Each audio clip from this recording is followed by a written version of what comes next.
예, 오늘 읽은 본문 말씀 보시면은 욥은요 이 친구 엘리바스의 충고를 듣고서도 이런 말은 내가 많이 들었고 또 너희는 다 재난을 주는 위로자구나라고 말하면서 괴로워하고 있습니다. 또한 하나님에 대해서 자신의 온 집안을 패망하게 하셨기에 아무리 말해도 근심이 풀리지 않고 잠잠해도 아픔이 줄어들지 않는다라고 토로하면서 하늘에 계신 높은 데 계신 중보자를 찾는 그런 내용이 오늘 본문의 말씀입니다. 1절에서 6절 말씀 보면은요, 이 엘리바스의 장황한 설명에 욥은 그런 말은 내가 이미 많이 들었다 이렇게 말을 하면서 너희는 다 재난을 주는 위로자들이구나 이렇게 말하고 있어요. 1절, 2절 말씀 같이 읽습니다. 욥이 대답하여 이르되 이런 말은 내가 많이 들었나니 너희는 다 재난을 주는 위로자들이구나. 아멘. 예. 새 친구가 와서 위로해 주려고 왔는데 위로가 되지 않고요, 오히려 마음만 상하고 그 정도 말이면 나도 할 수 있다, 그런 말은 내가 이미 많이 들었으니 별 도움이 되지 않는다, 너희는 오히려 재난을 주는 위로자다. 재난을 주는 위로자라고 하면 이거는 위로 하나만 와서 오히려 위로가 아니라 조롱하고 상처를 주는 말이겠죠 라고 하면서 욥은 그들의 위로에 탄식하고 있습니다. 그리고 급기야는 뭐라고 얘기를 하냐면 내가 너희와 같은 상황이었다면 오히려 너희를 위로하여 마음의 근심을 풀어주려고 했을 것이다 이렇게 말씀하고 있습니다. 5절 말씀 보시면 그래도 입으로 너희를 강하게 하며 입술로 4절 5절 같이 한번 읽겠습니다. 4절 5절 나도 너희처럼 말할 수 있나니 가령 너희 마음이 내 마음 자리에 있다 하자 나도 그럴듯한 말로 너희를 치며 너희를 향하여 머리를 흔들 수 있느니라. 그래도 입으로 너희를 강하게 하며 입술의 위로로 너희의 근심을 풀었으리라.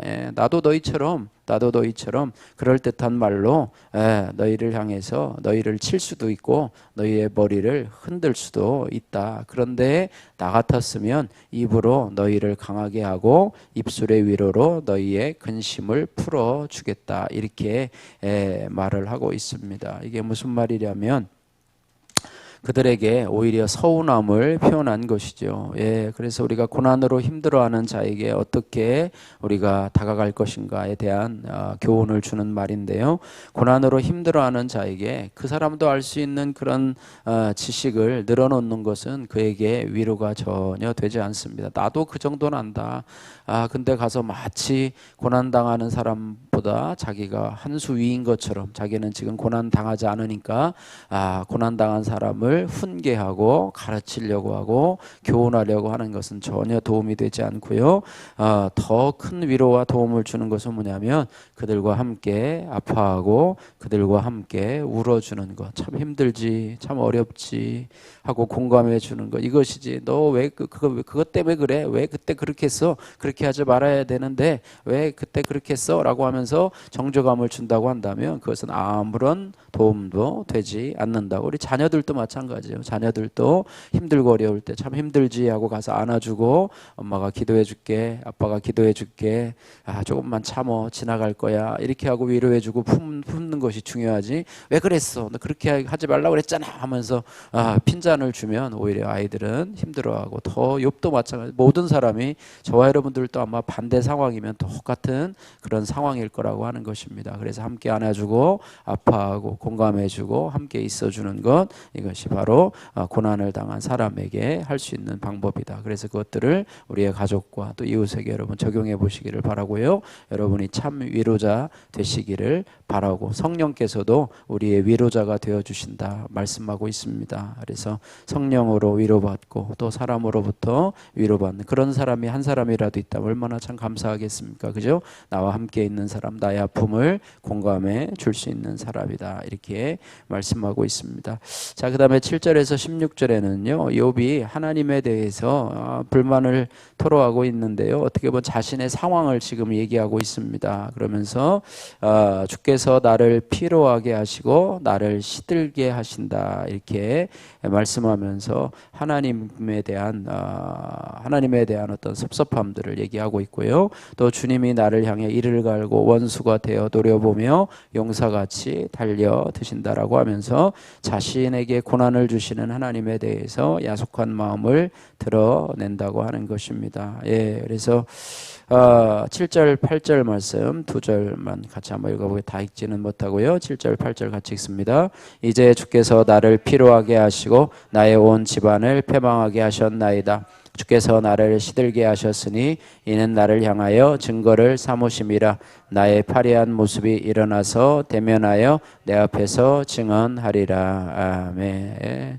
자식이 갑자기 다 죽게 되고요. 재산이 다 날아가고 자신의 몸은 이 헌대로 인해서 다 고름이 나고 피부가 다 이렇게 상하는 그런 어려움들, 고통들 속에서요. 하나님을 향해서 섭섭한 마음, 누구는 그런 마음이 안 들겠습니까? 내가 하나님 앞에 뭘 잘못했는데 하나님이 나에게 또 우리 가정에게 이렇게 어려움을 주나 이렇게 얘기를 할 수 있고요. 욕과 같은 고난을 당한 사람은 아마 없을 거라고 생각합니다. 아마 이 정도 고난을 당하면 누구든지 하나님에 대해서 너무 아무리 신앙을 가지고 믿음을 가졌어도 이런 부분에 대한 것이 있는데요. 이처럼 욥도요, 이 고난의 이유에 대해서 알 수가 없어요. 자기가 하나님을 잘 섬겼는데 왜 갑자기 돌풍이 불어오고 바깥에 외적들이 와서 자신의 짐승들을 죽이고 또 자녀들은 무너져서 죽고 이런 상황들을 보면 고난의 이유를 알 수, 하나님 왜 나에게 이런 고난을 허락하시는지 이유를 알 수 없고 그런 고난을 주시는 하나님이 이해되지 않을 수 있습니다. 당연하죠. 하지만 그런 때라도 우리가 어떻게 오늘 본문 말씀을 보면 하나님 앞에 내 마음을 그대로, 하나님 앞에 내 속마음을 그대로 내놓는 것이 바로 믿음이라고 하는 것입니다. 하나님, 내가 지금 이런 마음이 들고 또 이런 마음이 들고 이렇게 하나님에 대한 섭섭한 마음이 있고 제가 정말 감당할 수가 없습니다 하면서 나의 기도는 하나님 앞에 나의 아픔과 또 나의 어떤 이런 것들을 솔직하게 하나님 앞에 내놓는 것, 이것이 바로 진정한 기도라고 하는 것이, 외식으로 속마음은 그렇지 않은데 겉으로는 하나님 이렇게 하면서 기도하는 것보다는 솔직하게 기도하는 거. 물론 공적인 기도에서는 이런 기도하면 안 되겠지요. 그죠? 개인의적으로 하나님 앞에, 여러분 골방에 들어가서 기도하실 때 하나님 앞에 솔직하게, 하나님 이런 부분 서운합니다. 어떻게 이렇게 이런 부분들을 얘기하는 것이 오늘 7절에서 16절의 이 욥의 말씀이라고 하는 것입니다. 그래서 이해되지 않는 고난 가운데서 내 마음을 솔직히 하나님 앞에 토로하는 것, 이것이 기도인데요. 반대로 우리는 사람들한테 가서 신세 한탄을 하지요. 그러면 안 믿는 사람은 믿음에서 더 멀어지고, 아유 네가 하나님 믿는다더니 별 수 없구나 이렇게 되고, 믿음의 사람들도 오히려 시험에 들 수밖에 없는 그런 상황이죠. 그러나 하나님 앞에 얘기하면 하나님이 우리의 마음을 다 받아주시는 하나님이시라고 하는 것입니다. 그래서 그렇고요. 그 다음에 17절에서 22절 말씀에 보면 중보자를 찾는 욥에 대해서 말씀을 하고 있습니다. 그러면서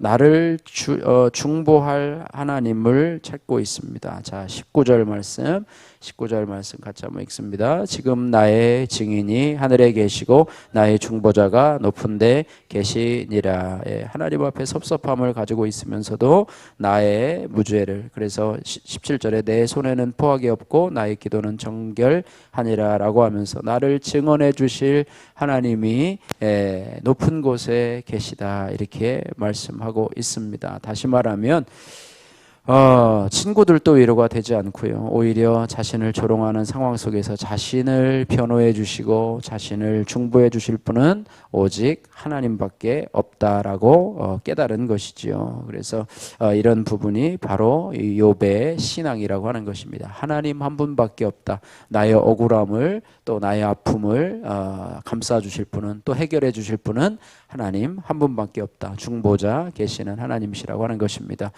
돌아온 사탕이라고 하는 김주영님의 큐티인 간증입니다. 제가 5살 때 부모님은 아버지의 외도로 이혼을 하셨습니다. 이후 어머니는 홀로 저와 남동생을 8년간 키우시다가 재혼을 하셨는데요. 저는 어머니를 따라 어려서부터 교회를 다녔지만 세상 성공을 조차 공동체를 떠나 5년간이나 방황을 했습니다. 지방에서 자취를 하면서 2년간 약대 편입 시험을 공부했습니다. 그때 저는 학원에서 매일 14시간 이상을 공부했습니다. 그런데 시험을 앞두고 6개월 전 난생 처음 우울증을 겪었습니다. 이는 불면증으로 이어져서 공황장애로까지 악화되었습니다. 정신적으로 망가지니 육체적으로도 무너지기 시작해서 직장에 농양이 생겼습니다. 하지만 이번에서도 공부를 내려놓지 못하다가 결국 시험 한 달 전에 농양이 재발하여 심신이 다 망가진 채로 시험을 보고 낙방을 했습니다. 저는 지방에서도 매주 주일 예배를 드리고 나름 큐티도 했기 때문에 어떻게 이렇게까지 저를 망가뜨리실 수 있나라고 하며 하나님을 원망했습니다. 당시 믿지 않는 여자친구와 친구들이 저를 위로해 줬지만 제게는 그저 오늘 2절에서 3절 말씀처럼 그들이 재난을 주는 위로자들처럼 느껴졌고 모든 위로가 헛된 말로 들렸습니다. 그러다가 저는 살기 위해 지푸라기라도 잡는 심정으로 5년 전 같은 교회 다니던 형에게 연락을 했습니다. 그리고 이 사건으로 너를 다시 아버지 품으로 돌아오게 하시려는 하나님의 사랑이 담긴 세팅이라는 형의 말을 듣고 공동체로 다시 돌아왔습니다. 구속사의 말씀과 지체들의 위로는 모든 것이 무너진 저를 기적처럼 회복하게 하는 진짜 위로였습니다. 이렇게 저는 하나님이 꺾으시고 부서뜨리는 사건을 겪고 나서야 제가 얼마나 악하고 거짓된지 깨닫고 회개하게 되었습니다.